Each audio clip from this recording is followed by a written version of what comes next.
Danny, get in the chopper! A digital psychedelic revolution of the mind. Paleolithic emotions. Medieval institution. Godlike technology. It's time to start thinking globally. And acting locally. You want answers? I think I'm entitled. You want answers? I want the truth! You can't handle the truth! Blessed by the name of Benjamin, this is Ben.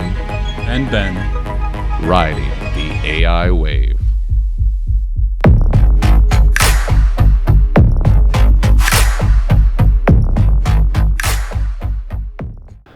We're here with Ben.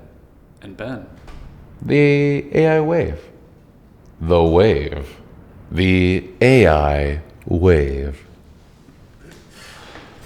And Ben, it sounds like yet again we are met with another incredible week, met with astonishing and a little bit frightening innovations and expansions in the AI world. Ben, what's going on?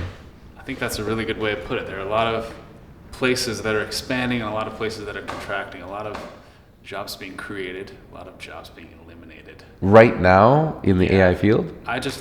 CDW, a friend of a friend just got laid off after 30 years Wow. of work with them. Doing what?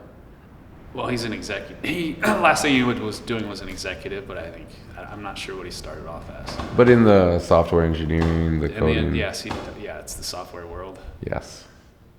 Because right now his job is being replaced by AI, or what's going on? Yeah, I'm not sure if it was an AI-related layoff or not, but it's just like a lot of tech layoffs, and maybe they're just like, all right, well, we're gonna axe some executives too. I'm not sure exactly what it is, but it's like, yeah, more jobs created, jobs destroyed. And it's like, I also heard a take by Kevin Kelly on the Tim Ferriss show. It's like no jobs will be completely eliminated by AI, which I think Tim pushed back on that. And yeah, I don't really agree with that either, even though Kevin Kelly's a really interesting guy and he's been spot on with a lot of predictions he's had. But yeah, do you have a hot take on whether or not like jobs are going to be created or destroyed with AI? Well, sure. I think it's generally there's a transformation in any modern age, any renaissance of new technology, booms. We keep on going back to the Industrial Revolution. This I think in our history, one of the last times that there was this big monumental shift in society and the workforce and how we're applying humans to that workforce. Because right now, with this AI wave and this AI expanding into our society, we're seeing less and less human needed intervention. I think one of the big AI and robotics, Boston Robotics and their police force, those gumdrop looking dudes and the robot dogs, and this world of AI and technology mixed with robotics for applicable application, like relevant application into society.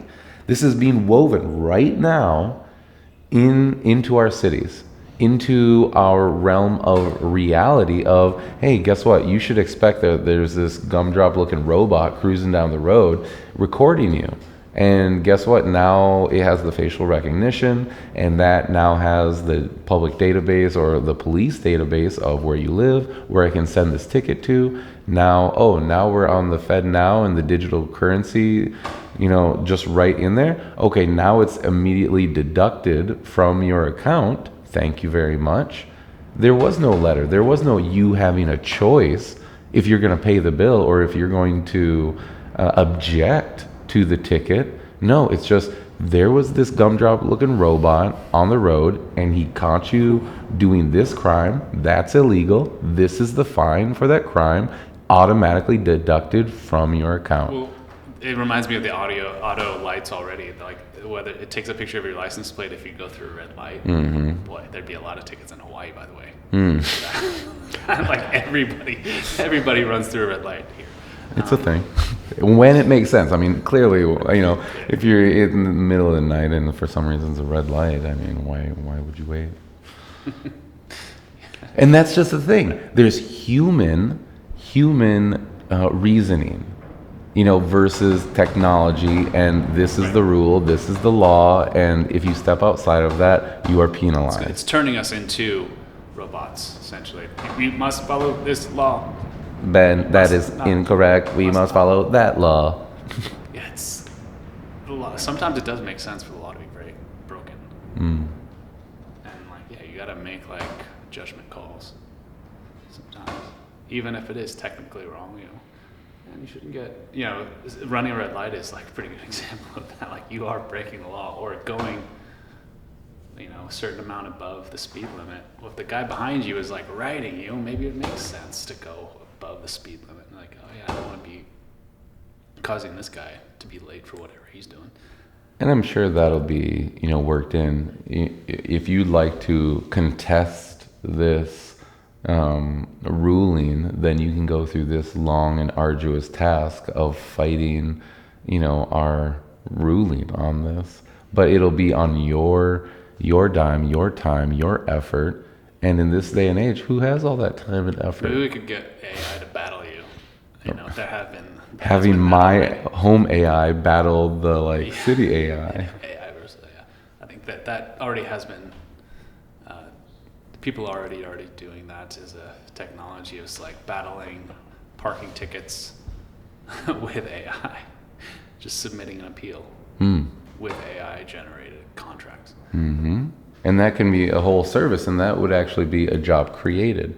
There would still be one human, but that one human would then create and direct that AI programming, essentially like a lawyer. There's AI law, forms and different formats that you can, boom, it has all the code right there. Because it is law and it's such an exact kind of piece, you can have AI work for you using that wealth of knowledge. We want you to be riding the AI wave.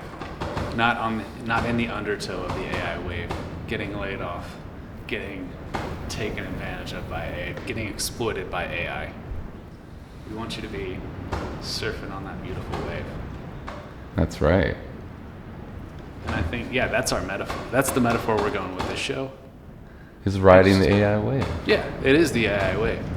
And it's a powerful, powerful wave. And it's just you hear about it every day now. With these jobs, especially, jobs is it's just so impactful to someone's life to be able to have to relearn something and where to go, because people have entire careers and entire educations, say in law, say in writing or journalism. They're just all right, what do I do now? There are a lot of people, I still don't think we're at a point where AI can fully replace the humans. And, I'd like to say there never will be, though as time goes on and more data inputs are coming through. The fear isn't replacement, it's transcendence. Will it transcend us and make us irrelevant? Just all right, it can do everything we can better. With chess and with Go, it didn't replace any of the players. It's just it's just a tons better than the best human player in chess and Go. It's the fear right now in 2023 is is that gonna happen? Is that gonna happen with everything now? Now that ChatGPT is the current version, or it's the version of chess that play Big Blue, Garry Kasparov, and then ChatGPT 4 is the version that beat Garry Kasparov. It's we can all see this powerful information technology. With ChatGPT 4, using just the premise of chess, they could probably map out a world scale chess, moves and different scenarios. And that's nothing new. They've been doing that. They've been putting these scenarios, into the computers for decades. You know, and now, 50 years later, I think now they're giving this tool like ChatGPT to us and being like, well, we couldn't figure it out. Maybe the general public, they'll jack with it. And I think I may have mentioned this before, but like now with like Alpha Zero, you know, you've heard of Alpha Zero, right? tell me about Alpha Zero. Alpha Zero, it doesn't have to learn from any human input or any, like AlphaGo, it drew from a database of Go games that have been played in the past that learned board positions and like the advantageous board positions and learned from those. But Alpha Zero played itself, so it developed its own language, and it's like it completely, it's just like generated just through sheer computation, generated a strategy, a neural net that could beat the best human players. That's Alpha Zero. That almost sounds like an interesting storyline for, you know, something to watch. You know, like the world of Go, and then the computer programmer, and then watching it evolve, and then getting to a place where it creates its own language and breaks down the whole structure of what humans have used to conceive of strategies. And then when it started playing itself, when the computer creating whole new realms and strategies and ways of talking about it. And I think that's part of what we're seeing in this AI wave. And much like in the hypothesis generator, that these scientists are now inputting all of the data, all of this research data in scientific journals and in all of this piece. And for where the work of, say, a scientist to create a hypothesis based off of that field of study would be so complex, now we can put it into this system, this computing, say, ChatGPT-4, and put all of that in for it to create its own hypotheses based off of its own strategies and languages or so, and then I think that's a really cool application, the hypothesis engine. Tell me more about that, Ben. Because now it kind of democratizes education. Like, if you were to go to grad school, the professor, would tell you like, oh, these are some ideas of some of the things you could work on for your thesis. Yeah. And now kind of we could ask ChatGPT, okay, this is what's going on in the field. These are all the field papers. ChatGPT, what are some good hypotheses? What are some good theses I could work on? We still need the human, I think, to test these out, to experiment and to think about these. I don't think that ChatGPT could kind of develop a thesis, a novel thesis at this point, but it could give you some ideas that you could pick from. It could give you like 100 ideas from all these different papers that are like, oh yeah, this could be something. It summarizes information and understands and can reason about the information hypothesis very well. I really love those examples of, say, you know, there's a picture of a balloon with a string tied to a candy bar and over a bucket. And then you tell ChatGPT-4, if I cut the string, where will the candy bar be? Or something. And it'll be like, it's wet at the bottom of the bucket or something. Like, it has the computation of being like, if this, then that happens, for like every stage, to be able to give you an end result, an answer based off of, you know, all those different factors.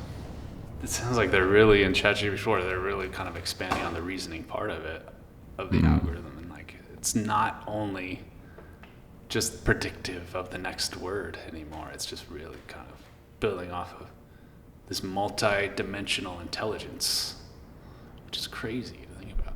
Well, it's human. Before, that was so specifically reserved for humans to look at a situation or something and derive some kind of meaning, or, you know, the different steps and the intellectual knowingness of what would happen if you do this and that. Now computers are doing this too. You know what's funny is, like, back when I was like going to school, basically, Um, you know, I read about like how common sense is such a hard problem. Like computers will never have common sense. And now here, it's like, it seems like a really common sense. They, like that seems like child's play right now to them. Just like, oh yeah, duh. Like, yeah, we get jokes. We understand the physical world. Like it's like they understand, they have common sense and they can compute all the combinations of a Go game and like several moves ahead. They got more common sense than my cousin Cletus. Or a lot of small children. Yeah. You know, and it's like at that point, then do you entrust an AI nanny to watch over your children? Because the AI knows better than the kids. You wouldn't dare leave your children alone to play by themselves in the woods because they don't know better. They don't have common sense. And of course, the parents wouldn't be with them because they're too busy doing something else.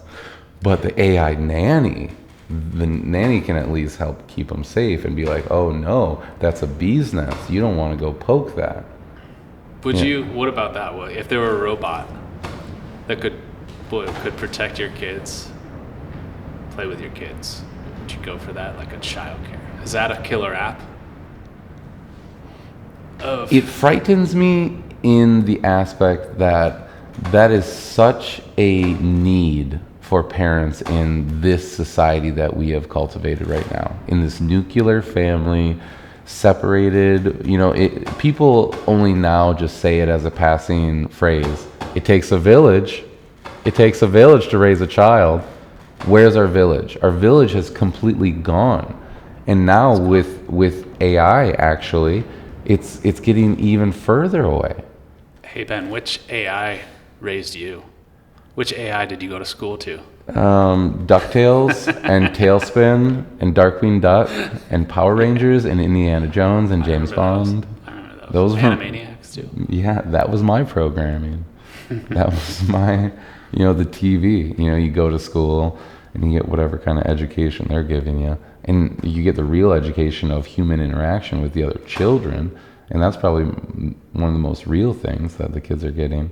But then you come home and, well, what are we to do when we're done playing in the woods? That's what Cable Guy's about. Remember Cable Guy? It's like Cable is Jim raising Carrey? your kids. Yeah.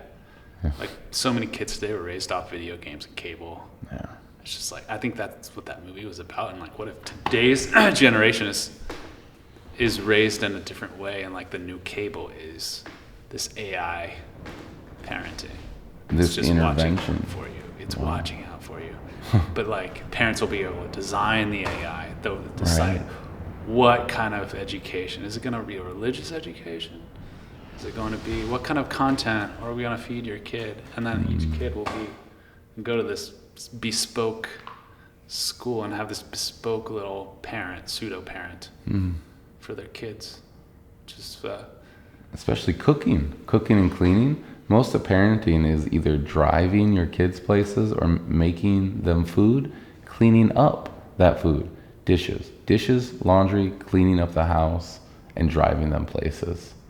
All of those things can be taken care of with AI. Do you know what that means? Healthier, happier families, better children. Because if the parents are more supported for those mundane, dumb tasks, then we can actually sit down and do some art with them if we don't have to be making the food or doing the dishes or cleaning up after the last mess that the kid made or the other kid made. You have more than one child? Well, how are you going to be with the one kid while the other kid's over there? I think a lot of people would disagree with that. In what the way? idea of an AI parent. Because everything that is enjoyable, people will defend. And like a lot of people will be like, oh my gosh, AI parent, that's dystopian.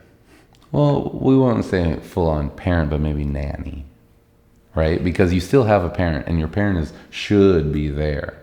But the parents that abuse that system, then they just let the AI raise their kid versus just like how our parents, they let the TV raise us. They let raise me. So an AI drives, yeah, the TV is programming us. It's already, so we're already at the point where we're being programmed by something. Yeah, Some kind of Netflix. media. Look at Netflix. Netflix is ridiculous. Man, You know, the prodigy of a Freudian child. Netflix is just, man. It's just, Yeah, well, all right. I could get into it about Netflix. you know, 2 minutes. 2 minutes, go. Like Okay, Netflix. okay. Ted Lasso is like the most innocent show, basically, and like it's supposed to be like the pure hardest show, but things that some of the characters do are like very questionable things. So you're saying the writing Like- in a very popular Netflix show is questionable. Super sus.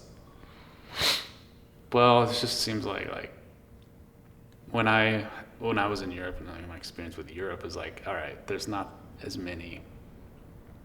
The culture of bisexuality and homosexuality, it's not as much of a culture over there. It's not as much as a big deal, but they were making it to be like, there was a gay player on the soccer team, and they were like, oh, I don't want to out that I'm gay and I'm a soccer player. And then, and then there were two girls on the show.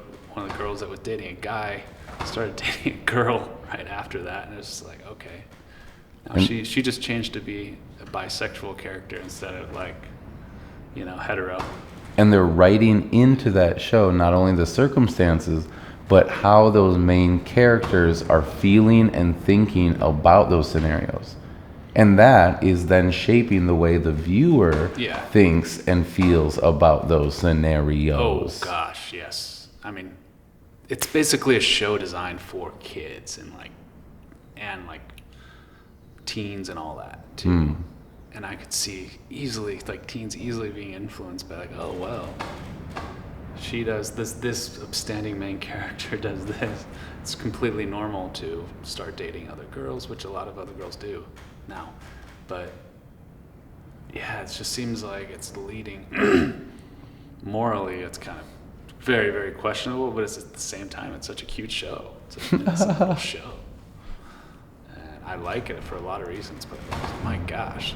But yeah, 2 minutes on that. See, and But I wouldn't. That was good. But I think that was back to like how you could program your AI bot to generate your own values, and not rely on whatever Netflix thinks your kids should be watching.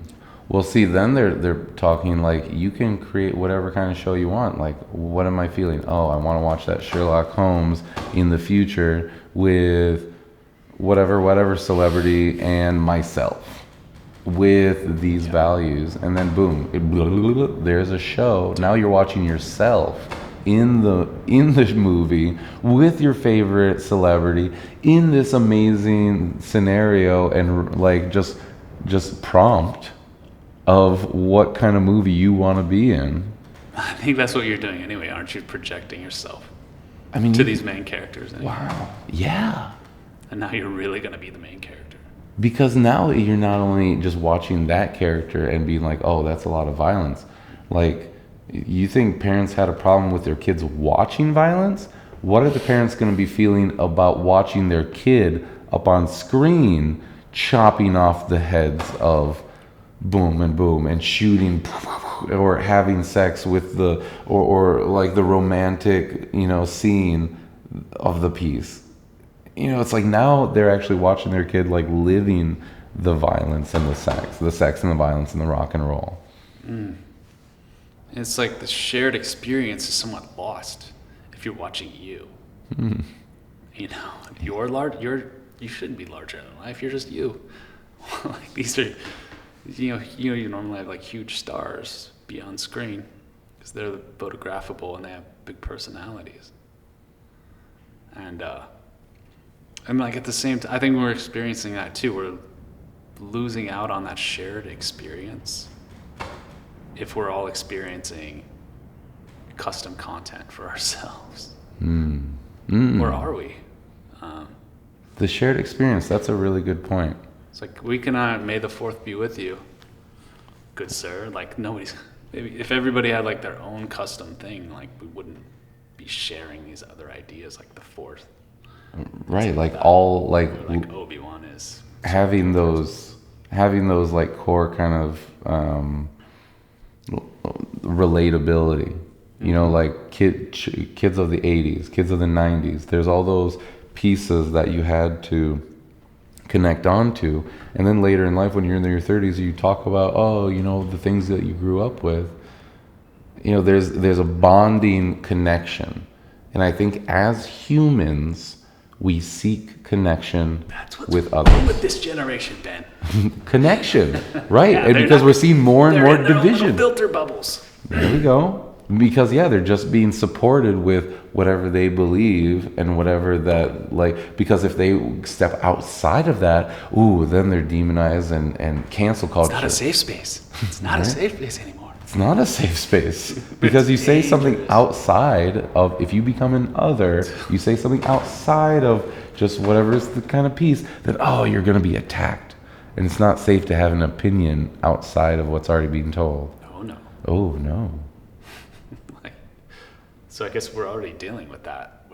The custom content, the algorithm feeds us one thing because we've already told the algorithm who we are and what we like. It knows who we are. That's a dilemma that we're going to have to continue to deal with even more. One thing I find interesting is, say like on my Facebook Reels feed, and I'm getting like a stream of things that I really like, and it's like, oh, that's awesome, and maybe that'll be around for a couple days, and then there'll be like a new presence of something else that I'll be like tested or like, oh, what do you think about this? You like this? And it's always going, it's always shifting. But I noticed that they don't bring back those pieces so much and like put them in. And so there's this disconnection of even the things that I liked and cared about, now it's not being offered to me anymore. So it's like, where's the longevity? Where's the long-term connection over even things I care about? Can I only care about something for 2 days and then I have to, I have to get the next fix off of something else?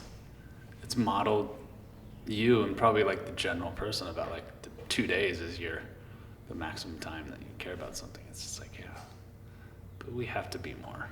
It's on us too. It's not on all just like the algorithm. But the kids don't know. Like since we're we're at the age where like we can choose what we use, what apps we want. But the kids, I mean, they have less choice. They're like they have to use certain apps, even just to communicate with other kids. You have to download these apps and you have to use them. Mm-hmm. It's like we can delete Facebook if we want. We have a choice. Some people have. Yeah. The addiction. Or just even, right now they're kind of holding all your friendships and connection hostage. If connection is so important to us humans, and Facebook is holding all the cards, like, if you don't have me, you don't have connection to other humans.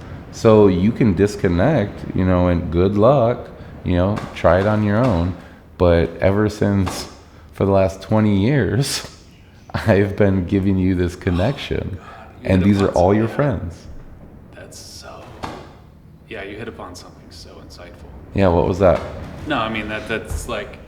That is the value of a social network. And like, what is the most valuable human thing you can have is connection. I think we've even talked about this before. And they have all your connections. And they're like, you feed it your data and and your connections. And then that's their gold. That's more than gold to them. That they need you. You're never going to delete that app if they have all your connections. Exactly. And you will always be subjected to their marketing and their influence over you, which then shapes your behavior, your bank account, and your very reality in home. You are like the 5 closest people basically.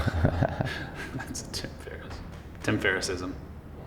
But yeah, the other thing is like kids have to deal with is they're curating more and more instead of creating. And we've reframed it, I think, as co-creation. Yeah.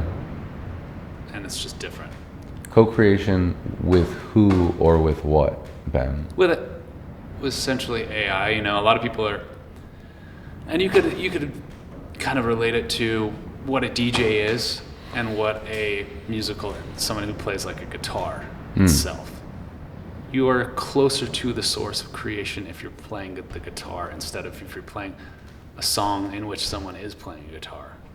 You know, if you were on Midjourney and you're typing in prompts and then Midjourney is creating 4 prompts for you, you're not as closer to that creation. You're 1 degree away. You're still doing some kind of act that is creation, but you're not activating that visual cortex that you're using in creations in the same way. You're not engaging it in a lot of different ways, but Because an artist, when they're, say, drawing a picture of a frog or a winged cyberpunk frog, right.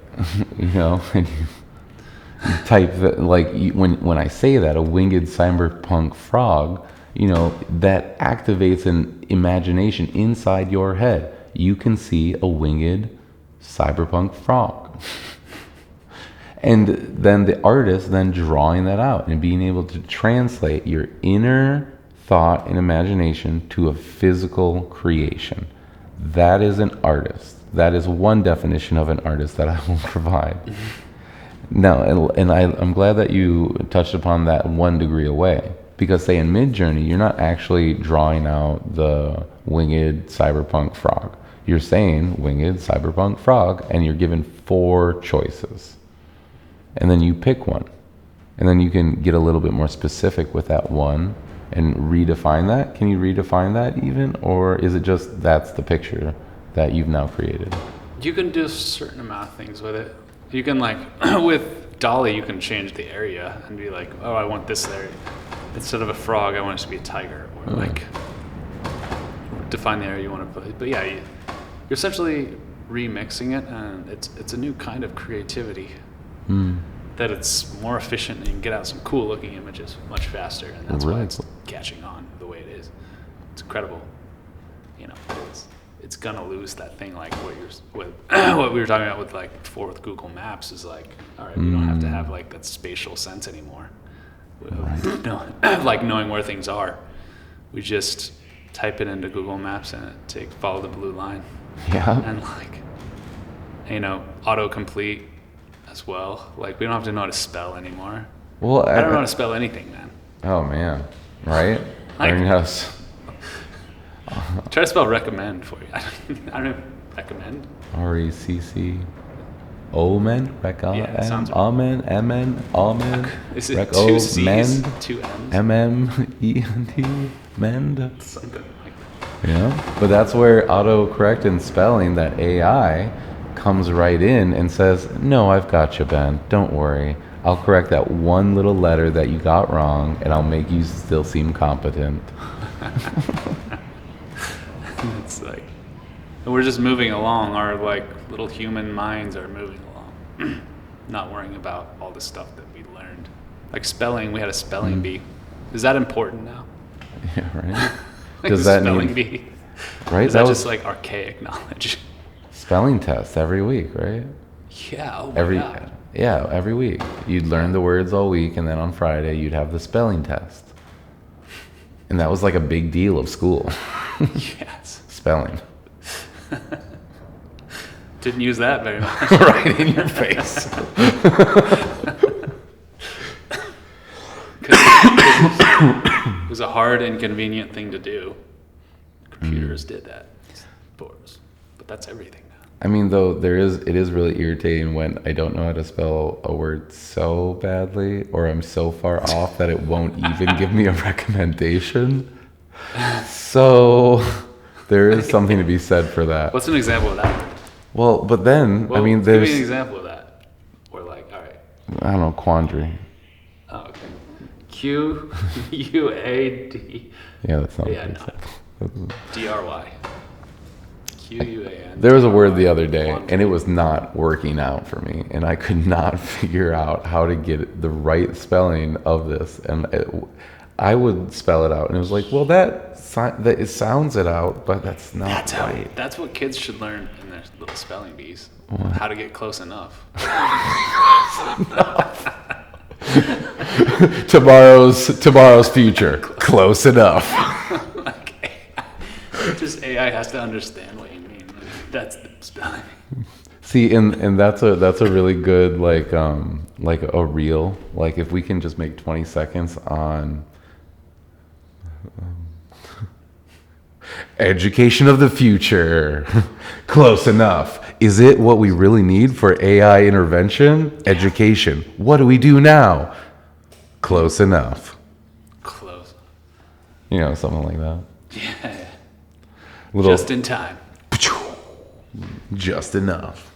It's like just in time engineering is like where we don't know everything beforehand, but like you kind of like you're like a frog hopping on the lily pads, hoping that like I can just get to the next one.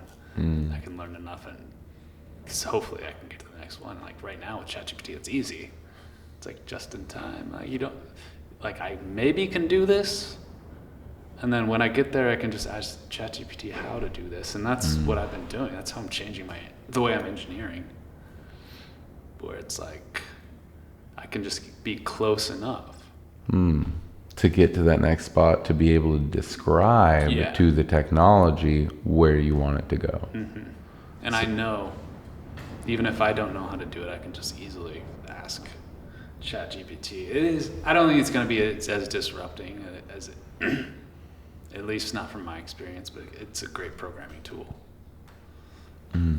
Because you don't have to go to those 6 credits or 3 different classes, university classes now to learn how to do those things, to get excellent and proficient in da da da da da da. You just ask ChatGPT.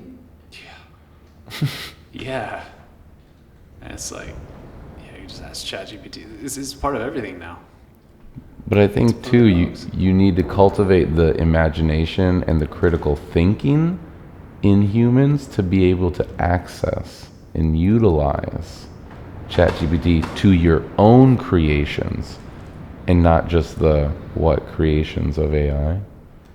Yeah. It's like people operate.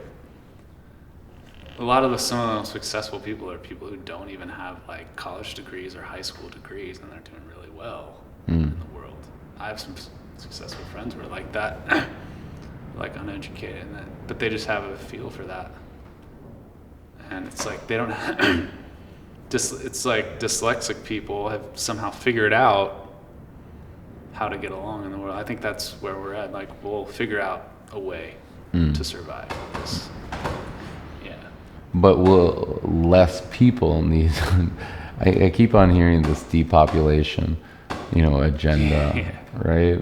And how.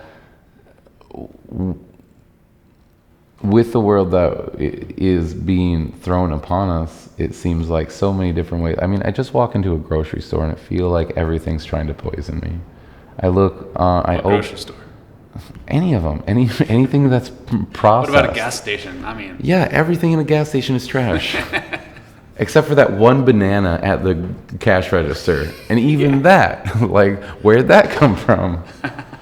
Because we all know that Dole only has one kind of variety of banana, when really there's like, over 30, 50, 70 different varieties of bananas. Just like avocados, just like potatoes, just like all these different pieces, but it's monocropped and just created and pumped out this one variety. We're not meant to be living this way. But like that's the best thing for you is this monocrop thing. Everything else is like chemicals. Yeah, that's what I'm trying. Yeah, that's what I'm trying to tell you. It is amazing that we get all of our energy, if we want to, from this like crap food.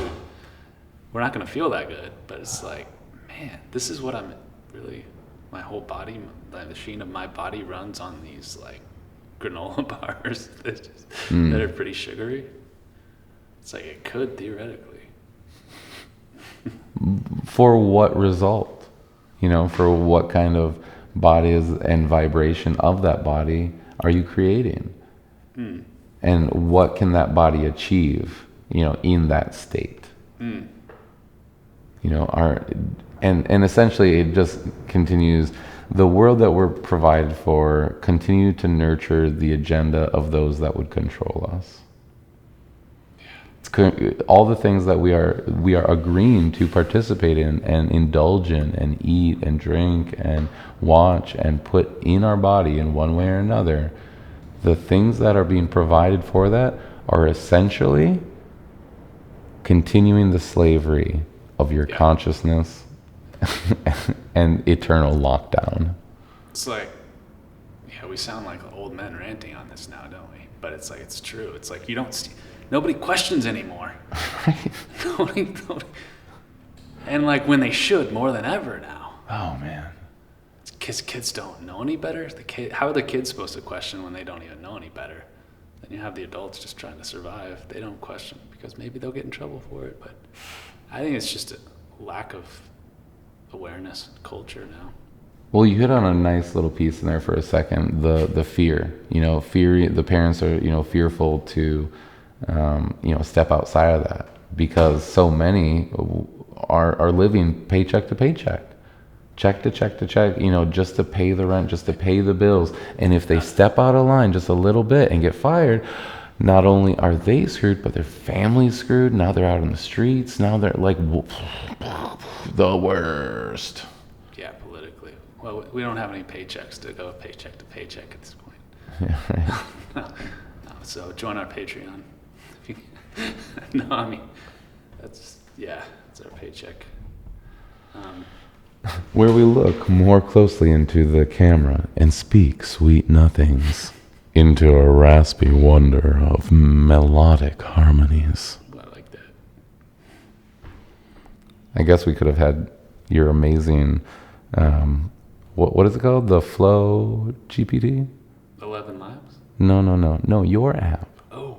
Yeah, your app. There was, that one. Flow Blitz. Flow Chat.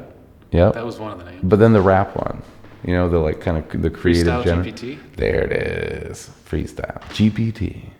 Yeah, and I love your app on that of the creation. It's this like medium and tool, almost like a operating system of different tools and ways to create. Whether it's a free verse or rap or a storyline or songs, anything that you can continue to adjust and build upon and have those suggestions. It feels like it's a great tool for that collaboration and curating creation. Yeah, do try to balance it in like a fun way too, because like freestyle is just supposed to be fun, and that co-creation is just like I try to make it a way that it is fun, and it's fun for me, and it's like maybe it'll be fun for for other people too, and yeah, that's the new paradigm. And I feel like there's a big opportunity right now in software with the large language models to create software that people haven't seen before. And there are a lot of like writing tools available right now, and like Jasper, and that was one that's been out for a while. But nothing that I've seen for songwriting, and nothing that I've seen for like lyric writing yet. And so I created that. It was kind of cool. It's way cool, man. You're making all kinds of sweet applications. But we were talking about before, it'd be cool to do one for script writing too. And just have like voiced it, and then like put a Shakespearean script into it, and then just, man, do so many cool things, and then like change the tone, tweak it in whatever way you want to. But then I like to think, I can't help but think, what is the usage of that? Would that actually be put up on a stage, and then now real people are actually performing what an AI generated the script for? But you can even have AI perform it. But would that suck? Or does it not matter? No. Would the AI be performing that for other AI? Well, the humans might curate each AI performance and decide which one they like the most. I remember when they were first making computer-generated like anime. And there was like this period where the graphics were not that awesome, but they still wanted to make these films in full computer generated worlds and with those graphics and looks. Whoa. And then I connect that concept to what we were talking about, but I can't remember. So you're saying like you generate a script on your phone, and then that's the output of that is some computer generated movie? That's cool. Conditioning your audience to accept that level of performance or quality. And so I'm saying if you conditioned, which humans are so conditionable, you can condition your Netflix audience and population over a span of years to accept AI acted television, sitcoms. Now you don't even need human actors. Now you just have AI avatars and computer generated avatars doing these different scripts and scenarios that essentially you want to tell the society how to act and think. If it's entertaining enough, yeah, sure. But if it's good enough, I think that'll happen. Honey, where's my pants? Like the Lego movie.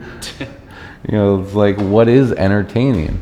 It's like, we just want to entertain people? Do we want to, like, what is the television programming? What is, like, are you a good witch or a bad witch? Hollywood.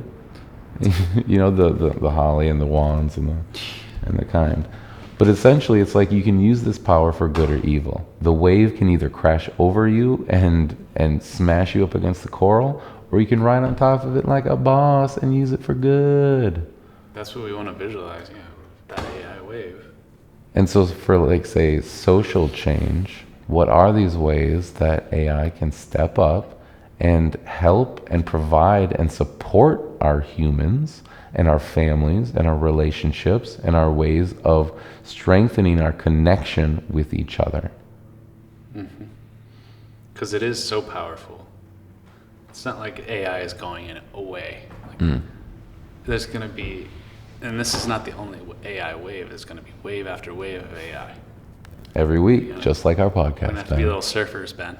That's right. To paddle out on a new AI wave. But right now we're in the GPT wave, in my opinion, and the large language model wave. There'll be. I'm really excited about the video graphics and the film editing. As someone who's in video and who loves the film, I have so much footage of my own that I could literally just upload into these programs and play with and put this filter or that filter and make it look like this and this. And I could probably then have the AI take those different scenes or those clips and create a full movie for me just from what I've given it. You're surfing that wave, bro. Bruh. You're surfing that wave. Bruh, like, for real. This is like the most. We're gonna talk like surfers too now. Sunset. That kind of be. So on one episode we talk like AI robots, and another just like complete surfer bro time. Oh my god, it's so sick. Another one completely in pigeon. That'd be fun. Just get actual surfers on the program. Yeah. Probably it wouldn't be hard to meet them. How many surfers do you know, Ben? You probably know quite a few. I know, at least a couple handfuls that go out and every day regularly surf. Yeah. The guy who is in charge of this building, the landlord, surfer. Everyday surfer. I've got some friends, they're kids, everyday surfers. Man, that'd be cool to get their perspective on it. Right. I think the irony of the podcast is surfers don't care about AI. That's the analogy.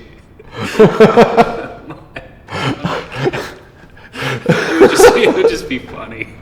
Oh my God, Ben. I think you're right on that. I don't think surfers care about AI. They're not riding the AI wave. They're riding the actual wave. The actual Why firsthand. would they care about the AI wave? Like, because they're the real artists. Like in those moments, riding those waves. Like I hear these surfers talk about the complete freedom and connection connection. beyond themselves when they're surfing. Oh, yeah. There's a lot of like, a lot of like mental games and like mental little calculations that you have to do when you're catching a wave. That's sort of that. Even like just to deal with all the other surfers, you have to catch the wave at the right moment and like the right way. And not piss off the other people around you. Yeah, it's all part of catching the wave. Utilizing respect and humility. We have to have our own little part of the AI wave. Mm-hmm. And not, yeah, I mean, I've been dealing with that too. Because like some of the friends that I have we're generating, we're making similar apps. We're writing similar parts of the wave. And we're like, hey man, why are you trying to write my part of the wave? You stealing my wave? What are you trying to do? Mm-hmm. Some like AI lyrics thing, just like me copying my ad. And I'm concerned about people writing, because I want to be at the front of the wave,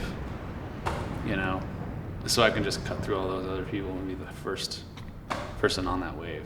And that's the big advantage. If there's a barbecue on the beach and you caught that wave to get in, I mean, there are benefits to timing and being the front one. Yeah. Up in front of everybody else. They're the better surfer. You're like, oh man.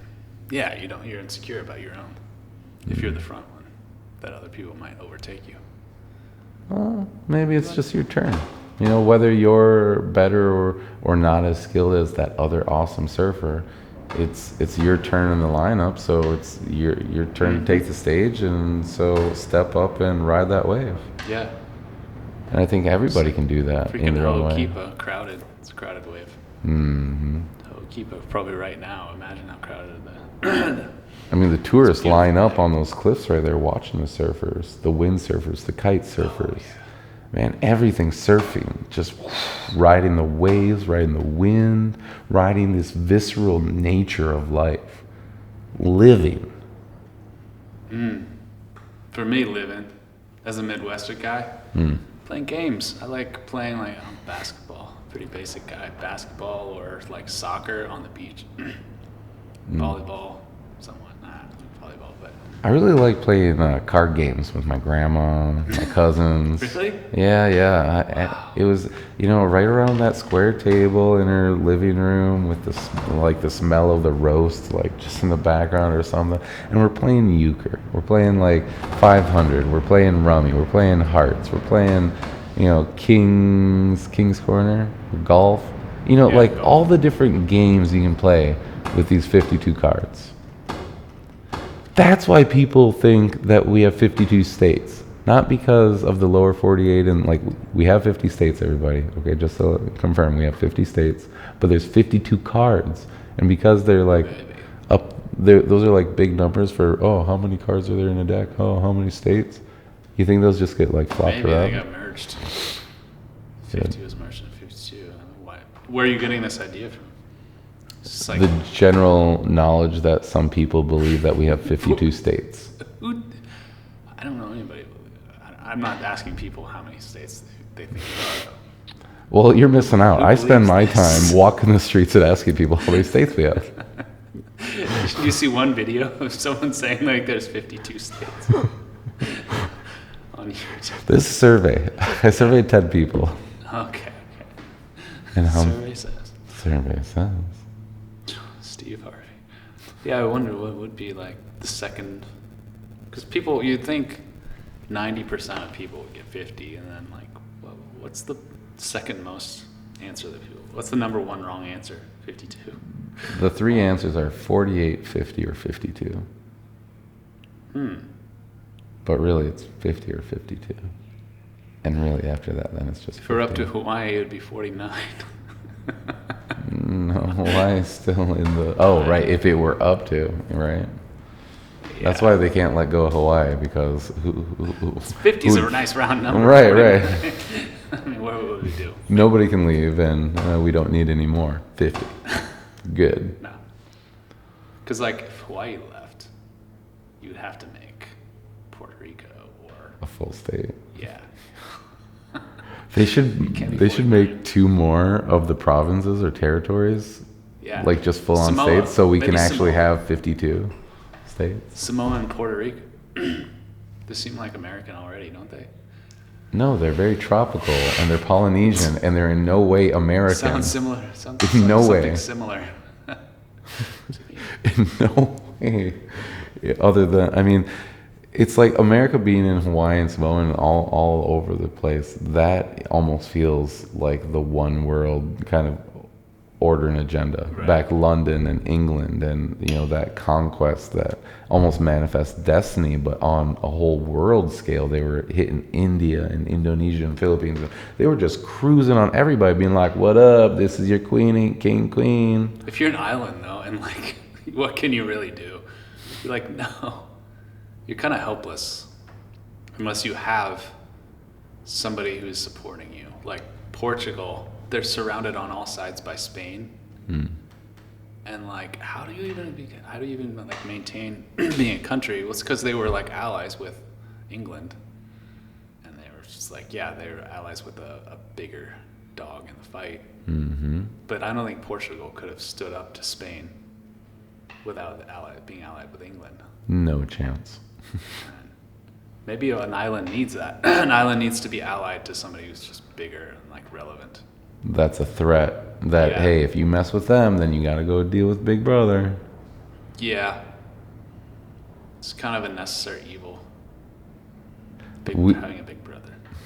That's kind of a scary piece, because we actually just connected, 1984 Big Brother with, in a good sense of actually, as you said, a necessary evil. And are you saying that there is evil that's necessary to live in this life and society? Or should it be all good and positive and loving? Yeah, I mean, you could relate it to being like the schoolyard, being the big bully or the... Yeah, it's like you gotta choose. If you're like a small dude, you gotta make a friend with a bully, right? If you're a small dude on a schoolyard, you're gonna... if you don't make friends with one of the big guys or do favors for him, just in my opinion, yeah, you should. Or you're going to get tossed around and taken advantage of. My personal opinion that's is the world. Just get rid of all the bullies and let the kids play and be happy. Or will there always be a bully? No matter what, even if you get rid of the bullies and everybody's nice and playing nice, will somebody step in and be that person that starts to take advantage of others or use their power over others for personal gain? In my experience, there's that always been the case. If there is space available, there's an asshole somewhere out there who will take up that space and just, yeah. You think like, oh, this is a nice area. Well, there's someone's gonna mess around, and if there's anything nice out there, someone will try to take it away and make it theirs. It's like, yeah. I like to live in a world of sharing, but you can only be so realistic in that. It's like, well, you can only share so much. You can only share this nice and good thing to a certain capacity before now you don't have it. You could band with all the other good people, band with all the other little kids. And then if a bully comes in that challenges that, then as a whole, you crush that bully and sent them away. Go feed them to the pigs. Yeah, they're being a bully. Right. And then that mob becomes really powerful. But then there's the whole like Africa and nonviolent communication and different kind of restorative justice kind of ideologies where you work with that bully, with compassion and understanding and curiosity to help heal the bully. To heal the bully. Yeah, to reform the bully. And I think as a society, we're terribly off of what reformation looks like for criminal, the justice system and what we're doing to reform our what morally corrupt humans. Yeah, I agree. Though, I mean, in people have said, you just put somebody in a certain situation, maybe you would do the same exact thing. So it's like, how can you judge someone else's life? You know, and I think that's why we try to approach, you know, with Holly Ho'oponopono, we try to approach everyone with curiosity and compassion and love and understanding, and trying to understand where these pieces come from so that we can seek resolution and harmony again, and not just in a relationship or a connection between a broken, you know, trust, but also with the individuals, not only the assaultant, but also the victim. Because, I mean, there's also the premise of the law of attraction, and what did that victim do, if anything, to call that experience into their life? Did they have any part in it? Were they completely blameless? If so, what going through that experience now gives them in their life? Is there any positive to it? Because a lot of times you don't know until maybe years later, and you can see, oh wow, actually going through that thing made me so strong and did this and this and this for me, and I wouldn't have it any other way. Yeah. I think you have to view the world to survive like that anyway, to go on with your life. To go on with like a traumatic event. You have to be like, all right, well, I'm a better person because of this traumatic event. I wouldn't be who I am today, and look, I love myself who I am today, so therefore it's better, like, even though, yeah. It's a pretty You have to do that, right? as a coping mechanism to continue living. Yeah. Even if it's not 100,000, say it is not like 100% true. How much do we lie to ourselves just to continue getting through the day? Yeah, I think the truth isn't always useful to us. Isn't always, even though it's a powerful thing. Well, then, I mean, there's truth, there's like objective truth, and then there's like the personal truth. Like you, Ben, can have your own personal truth. That might not be the same truth that I hold. So it's like you have your own truth, I have my own truth, but then besides our truth, do you believe that there is a truth that stands true over anyone else's perceptions? Give me some examples. Yeah, I think examples do help. Of personal truths. I wasn't sure what you were talking about with that. Personal truths. Well, I think it's an easy one of, there's nothing easy about it, but abortion. You know, abortion, someone might have their own personal truth of, this is my body, this is my baby growing inside me, and I have every right to carry it through term or not to. That's their truth, right? But for that, there's going to be a lot of other people that disagree with that, and that's their truth. So how can two differing opinions both be true? You know, and so just in the word there's of truth, there's the personal truth, and then there's like this higher truth that prevails over belief. Belief, yeah. You believe you to have the true. So then if those are two varying or differing beliefs, is there a truth to that subject? I think there's a truth, a shred of truth, however small it may be, to everyone's belief. Like a lot of people think that cops they're too hard on criminals, and like they should be defunded. Well, yeah, I think there's a truth to that like, yeah, cops are kind of crappy some of the time. A lot of shitty cops. They have too much power, perhaps. But also there's a lot of those same bullies at school actually became those police officers. Yeah, dude. It's true. Then you have like the other kind of where it's like, yeah, it's true. It's also true that they are helpful, and it's probably better to have cops and more cops around. It makes it safer. And having funded cops that are protected and safe, that feel safe, that they have the tools that they need to go do their job, you know, in a good way. Now, like, did you hear about the guy on Molokai that got shot by the police? I read some headline about it, but I didn't know it was by the police. there was some kind of confrontation. They came to him. He started coming at them. Did he have a machete in his hand? Did he have a weapon in his hand, or was he just coming at them? But anyway, he came at them, and they hit him with the taser. You know, procedure, boom, like that was good. But then he kept on coming, and then they, of course, feared for their safety. And what other options have they been taught? They don't know no Krav Maga or Jiu-Jitsu or something how to defend themselves or like that. So they have a gun, so they shoot him, and he's dead. Yeah. It's like you have two choices. If you don't get stunned down, or if he was on meth or something and he doesn't react to a stun gun anymore, now he's just dead. Well, back to what you were saying in the beginning about the robotic cops. Would a robotic cop be better in that situation?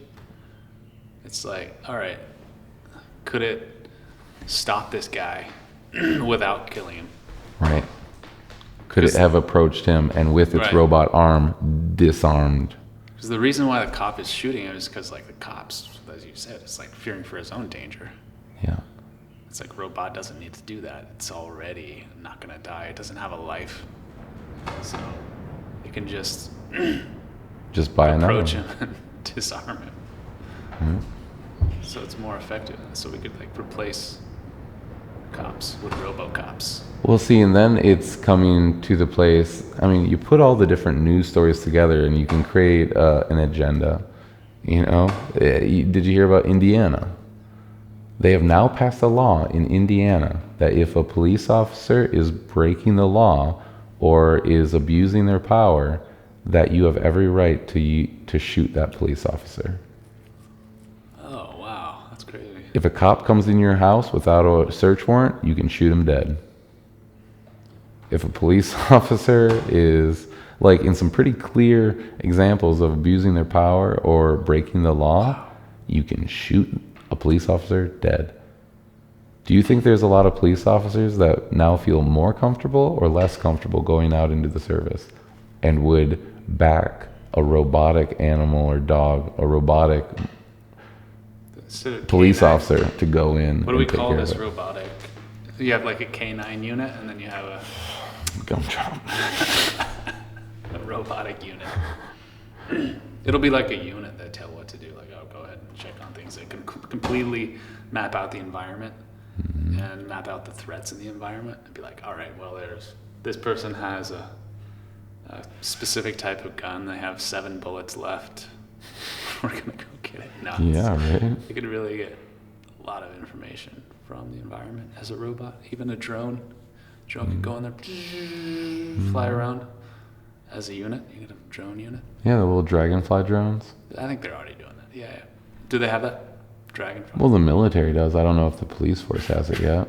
I don't think we want to give them the money for it. No. Or the military joining in with on the police and civil level either.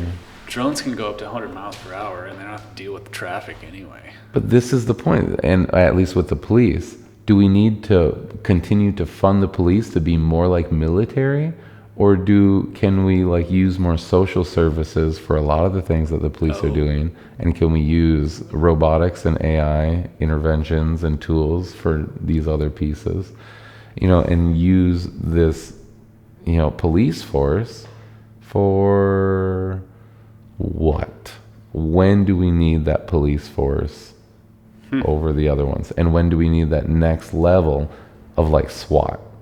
I think we can defund the police and maybe fund a SWAT, like, special forces unit or something to, like, come in and handle real gun and violence threats.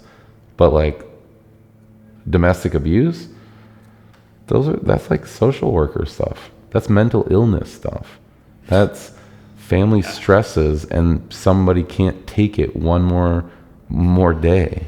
This AI took my job. I can't take it anymore. For real. And then they can't pay for the house, and now they're fighting, and now somebody gets hit, and now the kids are screaming, and now CPS is called, and now they get thrown into an institution, and now it's just a business because they're getting 2.2 million for every kid that's put into the system, and then they sell that kid into sex trafficking, and what? Jeez, dystopia. Yeah, All the rippling effects of each of these new elements coming into society. it could be it could really help us out. It could be a bad thing, though, right? There's two sides to everything. What else we got? What did we want to talk about? Yeah, it feels like there's still one more piece. Generation curation. We already talked about that. Generation curation. That was a mid-journey stuff. Right. Google Maps, check. Talked about that. And maybe more on that, the reliance, the Crutch. GPS, the crutch of a GPS, and the difference of learning yourself and knowing inside yourself of how to get around a town and streets in different ways versus being completely reliant on punching in an address and following the blue line. And then that concept taken into more of AI tools and applications in people's lives, and the reliance on that technology and the loss of human vocational. Yeah. It's like, I just had a realization just now that it's like, even if I were to learn how to spell all these hard to spell words, if I were to learn how to get to where I needed to go without Google Maps, that is a bad use of my brain. That is, and I would be behind the time. I wouldn't be able to do all the things that I would be like stuck learning this stuff, and I would be like spending all this time in the world.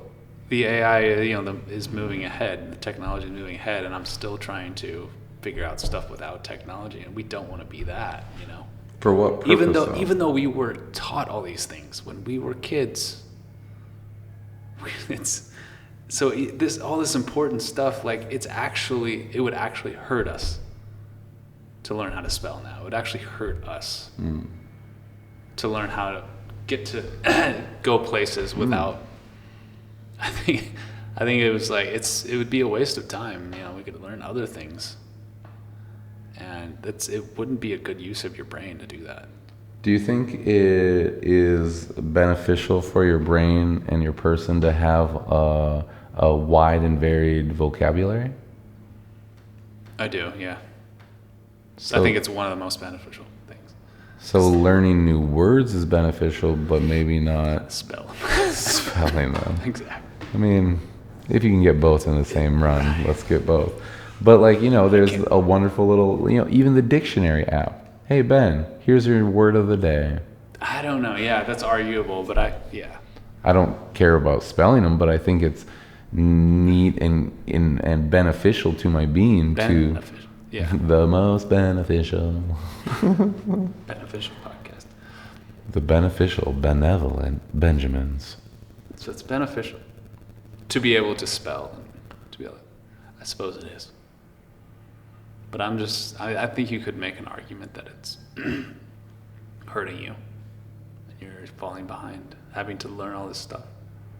You can't possibly, learn all the spellings of all the words.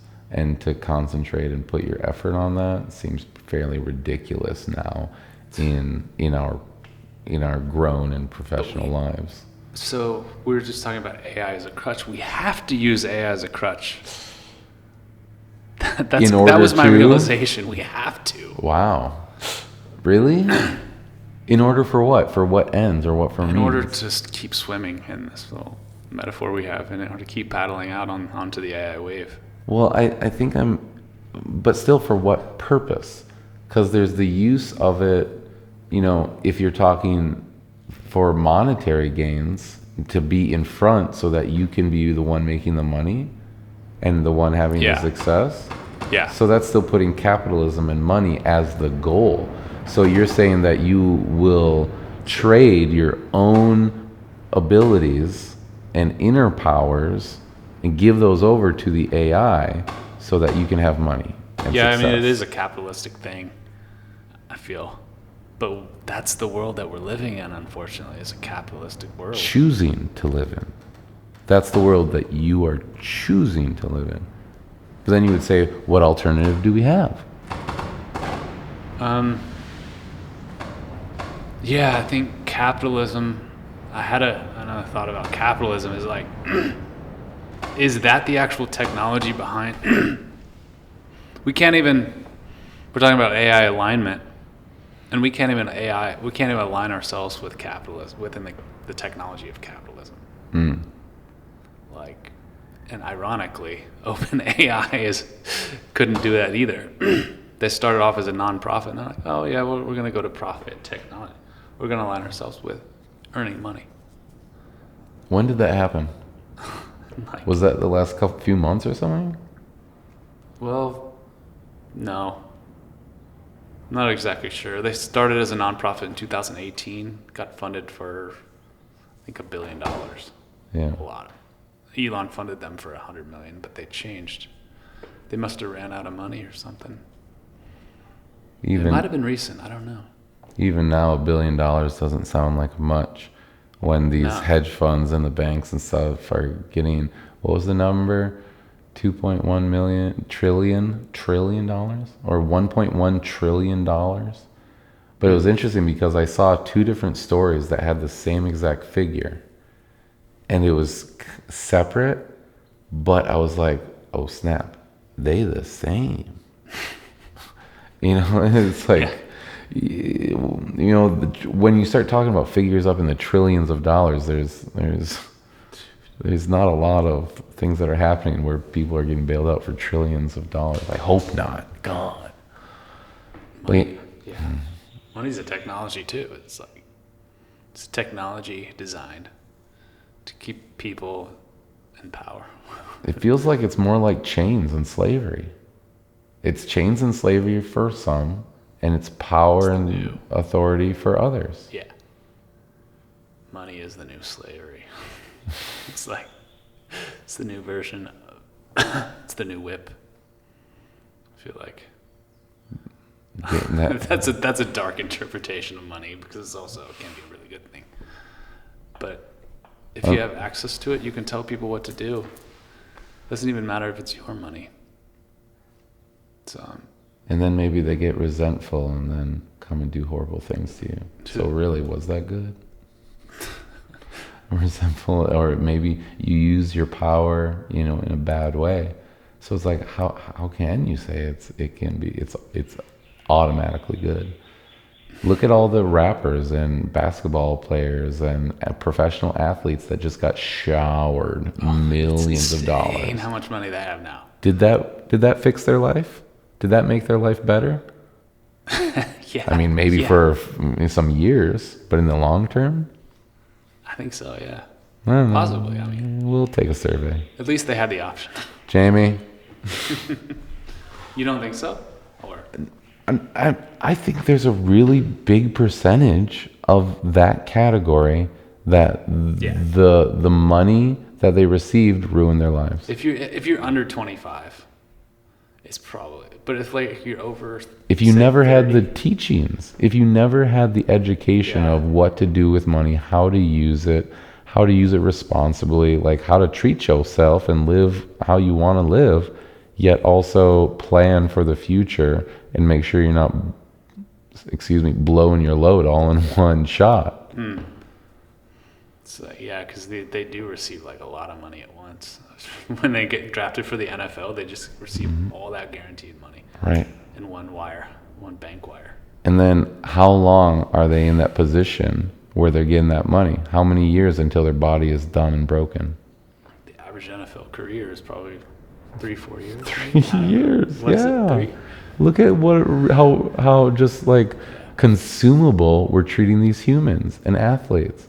They're leaving with concussions and broken, not only bodies, but minds. It's a risk-reward thing. And they're being well compensated for the risk that they're taking. And so, again, we're trading our bodies and values for money. And is that the society we want to live in?